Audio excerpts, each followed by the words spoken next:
अगर मैं आपसे कहूं कि बिना ओटीपी दिए आपके बैंक खाते से लाखों रुपए उड़ जाएंगे तो आपके पैरों तले जमीन खिसक जाएगी।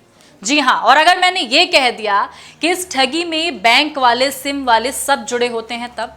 नमस्कार, मैं हूं आपके साथ स्वाति सिंह और आप देख रहे हैं इन खबर। साइबर ठगी के आए दिन नए नए केस सामने आ रहे हैं, जहां भोले भाले लोगों को साइबर क्रिमिनल्स बड़ी ही चालाकी से चूना लगा रहे हैं। अब पुलिस ने एक ऐसे ही गैंग का भंडाफोड़ किया है जो एकदम फिल्मी अंदाज में लोगों को चूना लगा रहे थे। लोगों को पता भी नहीं चलता था कि कब उनके बैंक से रुपए उड़ा लिए गए हैं। ऐसे में चलिए जानते हैं इस पूरे मामले की डिटेल। आपने एक फिल्म देखी होगी, हॉलीवुड की फिल्म, और हो सकता है ना भी देखी हो। यह फिल्म थी catch me if you can. आपने नहीं देखी तो आपको बता दूं कि ये फिल्म, जो कि 1960 के दशक में लोगों को ठगने का काम किया जाता था, इसमें दिखाया गया, उसमें करोड़ों डॉलर्स का चूना लगाया गया था। ऐसे ही एक गैंग का अब उत्तर प्रदेश पुलिस ने, आपको बता दे, भंडाफोड़ किया है। क्या है ये पूरा मामला? उत्तर प्रदेश पुलिस ने 10 लोगों को गिरफ्तार किया। 10 लोगों का गैंग जो गिरफ्तार किया गया वो भोले भाले लोगों को चूना लगा चुके हैं और करोड़ों रुपए की ठगी कर चुके हैं। इन्होंने एकदम फिल्मी स्टाइल में ठगी के मामलों को अंजाम दिया, जहां बैंक कस्टमर्स को पता ही नहीं चलता था कि कब उनके बैंक अकाउंट से रुपए काट दिए गए। उत्तर प्रदेश के बुलंदशहर जिले की पुलिस ने शनिवार को ऐसे लोगों को गिरफ्तार किया जो पूरे देश में साइबर ठगी के केस को अंजाम दे चुके थे।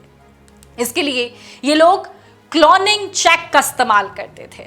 ये जानकारी सीनियर सुपरिटेंडेंट ऑफ पुलिस ने पीटीआई को दी। आपको बता दें, साइबर ठग ऐसे चोरी करते थे कि लोग सोच भी नहीं सकते। डेटा और अन्य डिटेल्स किस तरीके से चोरी की जाती थी, ये एसएसपी ने बताया। जो लोग गिरफ्तार हुए हैं उनमें से कुछ बैंक के जनरेटर ऑपरेटर थे जिन्होंने डेटा लीक किया। इसके अलावा टेलीकॉम कंपनियों के एजेंट भी थे जो सिम कार्ड को ट्रांसफर करते थे। यानी कि अब आप सोच सकते हैं कि अगर बैंक या सिम कार्ड वाला ही अगर ठग बन जाए तो आप भरोसा किस पे करेंगे। कुछ लोग ऐसे थे जिनके बैंक अकाउंट में रुपए डिपॉजिट कराए जाते थे। साइबर ठग चेकबुक से ऐसे काम करते थे कि आपके होश उड़ जाएंगे। पुलिस ने बताया कि यह गैंग पहले बैंक कस्टमर की बड़ी ही चालाकी से चेकबुक को उड़ाता था। उड़ाता कैसे था? आपको बता दें कि वे चेकबुक को बैंक में पहुंचने से पहले ही गायब कर देते थे। इसके बाद जब बैंक कस्टमर कंप्लेन दर्ज कराता तो पुरानी चेकबुक को कैंसिल करा दिया जाता और नई चेकबुक को जारी कर दिया जाता। इसके बाद गैंग नई चेकबुक की डिटेल्स डिलीवरी होने से पहले चुरा लेता। चेकबुक में ऐसे, आपको बता दे, हेराफेरी करी जाती थी, जहां पर साइन और लूटते हुए किस तरीके से पैसों को ये पैसे लूट लेते थे। पुलिस ने बताया कि गैंग एक खास केमिकल का इस्तेमाल करके चेकबुक से पुरानी डिटेल्स को रिमूव कर देता और नई चेकबुक की डिटेल्स को प्रिंट करा देता था। इसके साथ ही कस्टमर्स के फर्जी साइन का इस्तेमाल करते और रुपए निकाल लेते। एसएसपी कुमार ने बताया कि उन्होंने इस मामले की जांच तब शुरू की जब एक स्थानीय व्यक्ति के साथ 15 लाख रुपए की साइबर ठगी का मामला सामने आया। साइबर क्रिमिनल्स ने बड़ी ही चालाकी से कस्टमर को भनक लगे बिना उसके चेक का इस्तेमाल करके 15 लाख रुपए उड़ा लिए। ये, आपको बता दें, एक ऑर्गेनाइज गैंग है जो एक पैटर्न के थ्रू काम करता है। इसके मेंबर की एक टीम है जो कि एक टीम की तरह काम करते हैं। ये गैंग किस तरीके से काम करता है आपको बता दें कि किसी कंपनी या ऑफिस में जैसे लोग काम करते हैं, ये ठगी गैंग वैसे काम करता था। इसके मेंबर्स थे, एक पैटर्न था, सिस्टम था, जुगाड़ थे, सब कुछ था। एक ऑफिस, एक कंपनी की तरह ये गैंग चल रहा था। ये लोगों को ठगने के लिए बड़े ही सिस्टम से काम करते थे।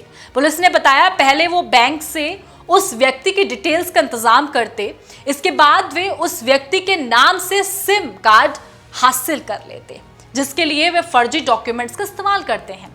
साइबर ठग दिखाते हैं कि उस व्यक्ति का स्वर्गवास हो चुका है। इसके बाद उस नंबर को नए व्यक्ति के नाम से खरीदा जाता। इसके बाद उसे बैंक डिटेल्स आदि रिसीव हो जाती। इसके बाद वह ओटीपी आदि का इस्तेमाल करके रुपए ट्रांसफर कर लेते थे। इसके बाद लूटे हुए पैसों को अलग अलग बैंक अकाउंट में ट्रांसफर कर दिया जाता, जिसकी मदद से उसे ट्रैक करना मुश्किल हो जाता। कितने शातिर तरीके से यह गैंग काम कर रहा था।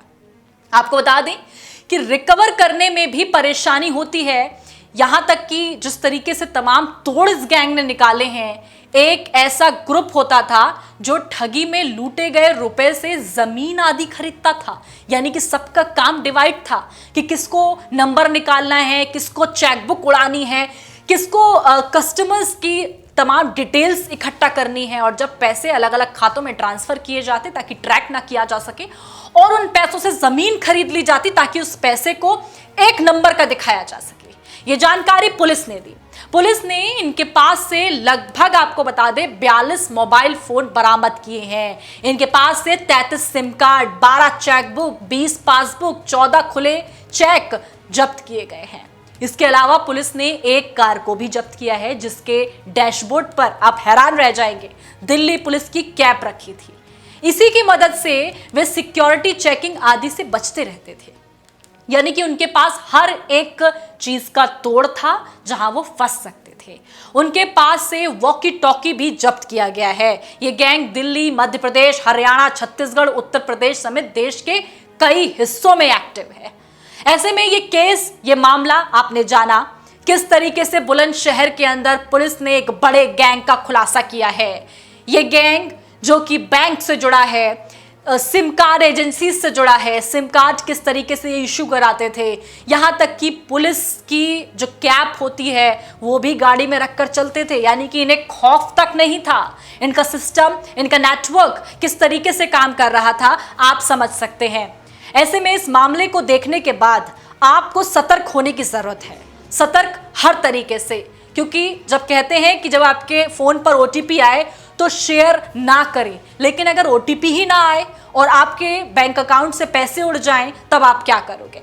तो ये मामला वैसा ही है। तो आपको सावधानी, सतर्कता अपने बैंक से ही बरतने की जरूरत है। अगर कोई चेकबुक इशू आपकी बैंक में हो रहा है तो तुरंत एफआईआर दर्ज कराएं। इसके बाद अगर सिम कार्ड से रिलेटेड या कोई भी परेशानी या कोई भनक आपको लग रही है तो तुरंत उस पर एक्शन लें। तमाम जानकारी के लिए हमारे साथ बने रहें और देखते रहें इन खबर। धन्यवाद।